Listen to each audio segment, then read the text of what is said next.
How is wind energy transformed into electric energy?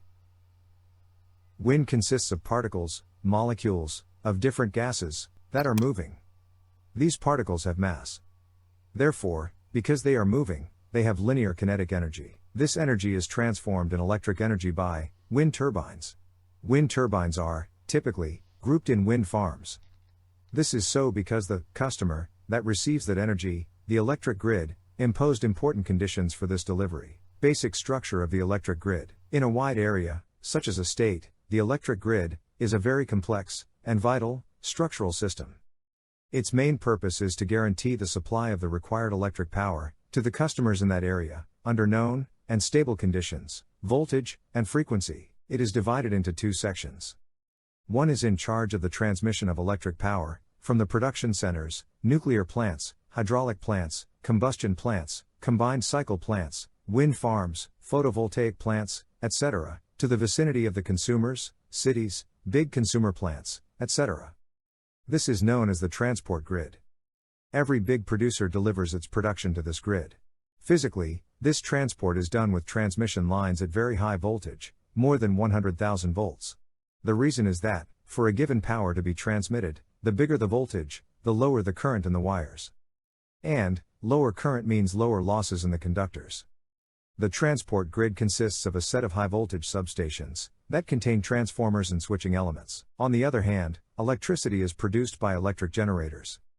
The most common type of electric generator has a shaft to receive rotative mechanical power that is transformed as electrical power on their electric cables. Therefore, it is necessary to transform the linear kinetic power of the wind to mechanical rotative power, so it can be applied to the shaft of the electric generator.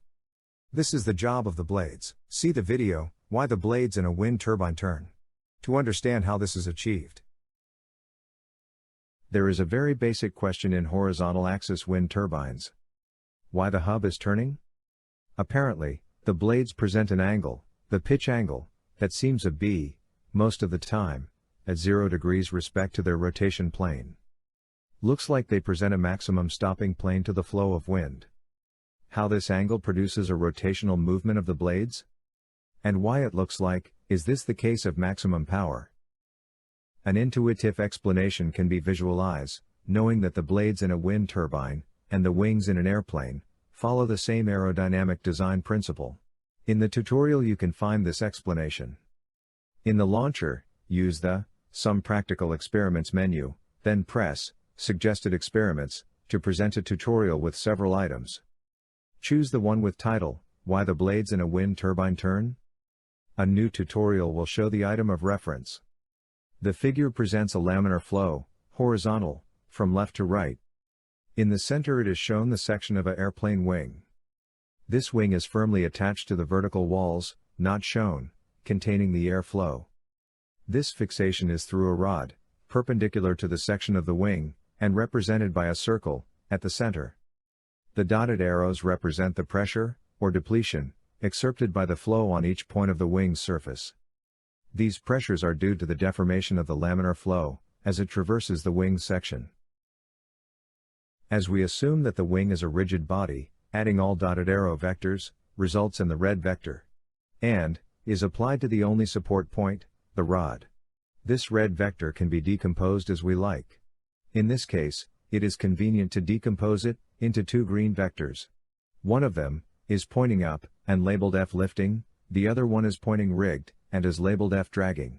In this way, it is clear that the force pointing up is the one responsible of the sustentation of the airplane, while the other, pointing horizontally to the right, corresponds to the force that must be overcome by the airplane motors. Thus, this figure shows that the force applied by the airplane motors to the wing is transformed in a vertical substaining force. Now, look at the figure below. It presents the hub, and a blade. The blade can rotate around the axis that passes through the point where it is attached to the hub, and comes out of the paper. This is the angle of pitch. The hub can rotate too, so that the blade rotates in a plane perpendicular to the figure, and it passes through the horizontal line indicated by the black vector. This black vector corresponds to the incident wind on the edge of the blade, due to the rotation of the hub. This situation is totally similar to the previous one, with the airplane wing. The only difference is that the wind direction hitting the edge of the blade is the addition of two vectors. The horizontal black vector, due to the rotation of the hub, and the vertical blue vector, going downwards, that corresponds to the real wind hitting the rotational plane of the blades. Their addition results in the red vector. Therefore, similarly to the airplane wing, the result of the red vector wind applied to the blade produces a force on it, shown as the green vector. We decompose this force in two forces, the violet one, that is horizontal, going leftwards, and the light brown one, going downwards. The violet force is the one responsible of moving the hub, that can only turns. The light brown force is the force that must be counteracted by the tower, and tries to bend it. There are several types of wind turbines, classified by the axis of rotation of the blades, vertical or horizontal. And they come with a wide range of nominal power, from a few hundred watts to several megawatts. Actually, all the utility-scale wind turbines, that is, the models that are installed in wind farms, are horizontal axis. A utility-scale wind turbine has three blades rotating on a vertical plane around a horizontal axis. They are known as horizontal axis wind turbines, HAWTS. Its main components are the blades, attached to the hub, and the pitch mechanism for them. The main bearing, that supports the main shaft that connects the hub to the gearbox. The brake system. The electric generator. The yawing system, motors and rings. The wind speed sensor, the wind direction sensor. These elements are located on the nacelle, that is, on top of the tower. The electric panel, and the step-up transformer, may be located at the nacelle, or at the bottom of the tower. All these components are monitored, and commanded by a controller, a computer or programmable logic controller unit, that executes a set of programs that orchestrate their behavior. The controller is, ultimately, the responsible for the behavior of the wind turbine, in any possible situation that may occur.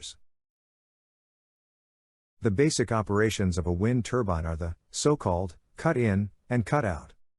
Cut in occurs when the wind turbine is in the stop state and receives the command, start.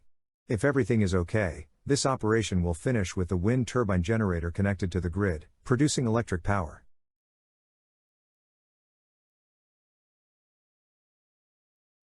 Checking that the brake mechanism is operational. Eventually liberates the brakes. Continuous controlling the pitch angle of the blades, to minimize the time needed to arrive at the target RPMs for cut-in. This value of RPMs depends on the type of wind turbine, and eventually the wind speed. When the rotor arrives at this target RPMs, the controller connects the electric generator to the grid, which starts generating power. Cut out is the operation of disconnecting the wind turbine from the grid, effectively stopping the delivery of power to it. This involves changing the blade's pitch angle, so that the mechanical power obtained from the wind is negative. That is, the blades actually brake the drivetrain. Finally, the pitch angle is set to 90 degrees, relative to the rotational plane of the blades, known as flag state. In this way, wind traverses the blades without inducing any rotational force. Cut out ends with the drivetrain stopped, or at very low speed. Cut in and cut out operations create mechanical stresses on the drivetrain, which impact the operational life of the wind turbine.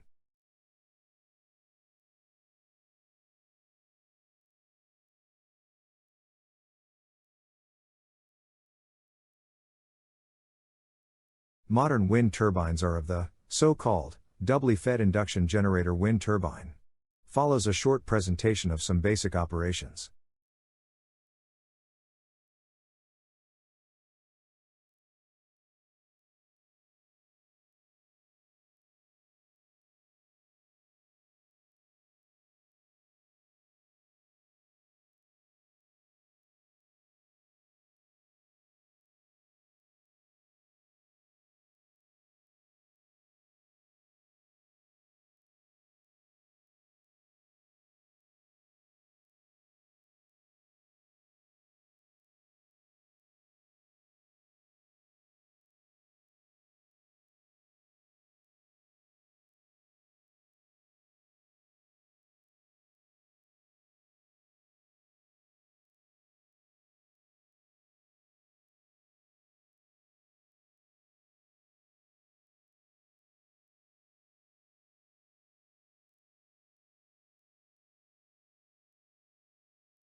Cut in.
Reaction to the change of wind speed.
Cut out.